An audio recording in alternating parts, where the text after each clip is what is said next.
এখানে কিউ মানে যোগ, জে মানে গুণ, টি মানে বিয়োগ আর কে মানে ভাগ।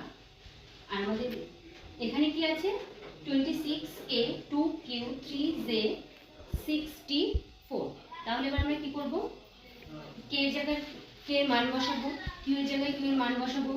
আর কিউ হলো 26, কে মানে কি আছে ভাগ, তারপরে 2 কিউ মানে কি আছে যোগ, তারপর 3 জে মানে কি আছে গুণ, তারপর 6 টি মানে কি আছে মাইনাস, -4 ইকুয়াল টু কি হবে, এইটা ভাগ করলে প্রথমে কি হয় 13 প্লাস, তারপরে কি করতে হয় গুণ করতে হয় 3 6 18, তারপর -4।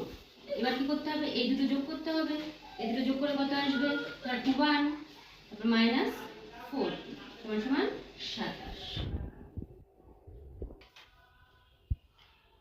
আরেকটা জিআই তোমাদের সামনে নিয়ে চলে এসেছি।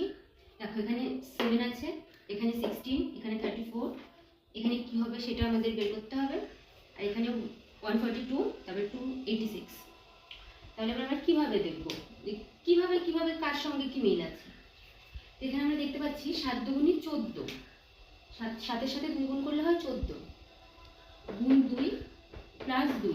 দেখো 7 দুগুণী 14 প্লাস 2 এটা করলে হয় 16, তারপর 16 দুগুণী 32, 32 প্লাস 2 করলে হয় 34, 34 দুগুণী 68 প্লাস 2 করলে কত হয় 70, আর 70 70 দুগুণী 140 প্লাস 2 এটা করলে হয় 142, 142 দুগুণী 284 যোগ 2 করলে হয় 286।